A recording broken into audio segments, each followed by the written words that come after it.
During the Middle Ages, if an army attacked you, your main form of defense was to retreat inside a castle.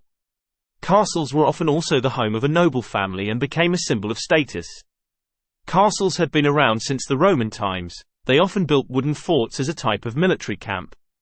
After William the Conqueror became King of England in 1066, he started a huge program of castle building across England, to allow him to control the population. There were three main types of castles built during this time: motte and bailey, stone keep and concentric. Motte and bailey castles were the earliest type of castle. They were cheap and easy to build. They were made up of two parts, the motte and the bailey. The motte was a large hill, or man-made pile of earth, which had a wooden keep built on top of it. This could be used to keep a lookout for attacking enemies. The bailey was the part of the castle where people lived and kept animals. It was usually connected to the motte by a bridge. Some large castles could have more than one bailey. To protect the motte and bailey, it would be surrounded by a wooden fence, and then outside that might be a ditch, moat, often filled with water. A drawbridge was used to control access to the castle. Motte and bailey castles soon stopped being used as they were easy to attack, by setting fire to them. Motte and bailey castles were replaced by stone keep castles. As the name tells you, it was built of stone, so fire didn't affect it. The main feature of this castle was the keep. It was a fortified tower with thick walls and very few windows. It often had a kitchen on the ground floor, and the upper floors could be used for storage and living quarters. They were much stronger, but slower and more expensive to build. The keep was then surrounded by large stone walls, with turret towers to use for watching out for enemy attacks. The bailey was now the area outside of the keep, but still inside the walls. There would be workshops, stables and other spaces for animals in this area. Just like the motte and bailey castle, the outer wall would often be surrounded by a ditch filled with water, and a drawbridge was used. The final type of castle was a concentric castle. They were developed in the 12th and 13th centuries and offered the best form of protection. They were very similar in design to a stone keep castle, however, they had more than one set of walls. Some castles before this time had more than one wall, though the first wall was usually just a thin wall helping to support the main wall. Concentric castles had two, or more, thick walls. This meant that any attackers had to get over or through more walls.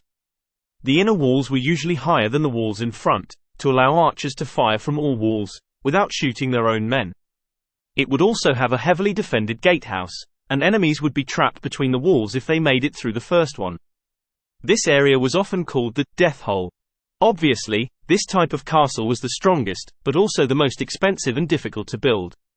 A motte and bailey castle could be built in weeks, a stone keep might take 5 to 10 years, while often the concentric castle was no longer even needed by the time it was built.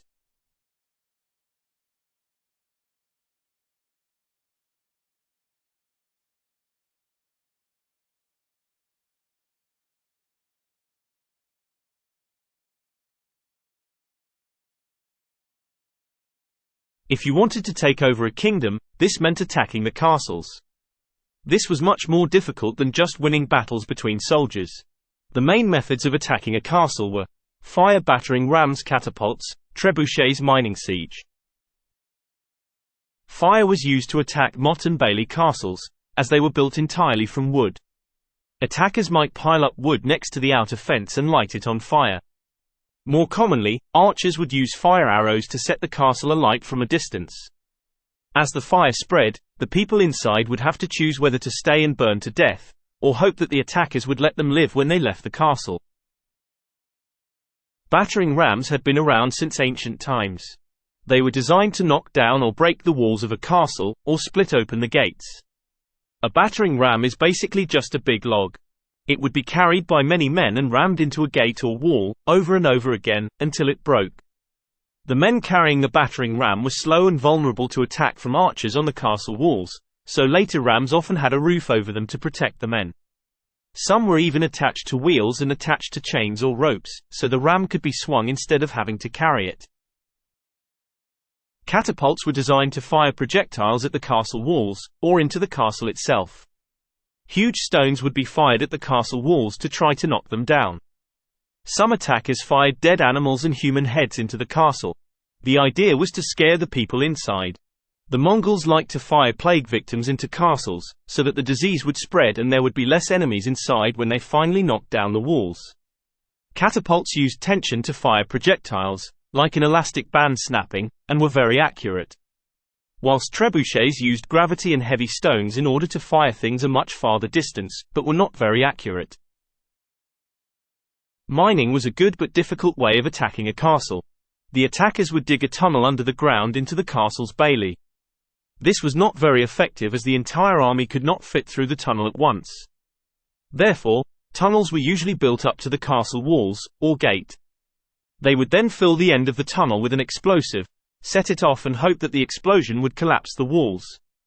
Before gunpowder, they would set the wooden tunnel supports on fire, so that when they collapsed, the wall would hopefully fall down. The advantage of mining was that the attackers couldn't see the miners. However, it was extremely dangerous, and tunnels would often collapse, burying the men alive.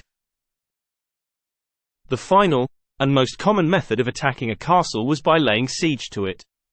As concentric castles had so many walls, this was often the easiest method of attack.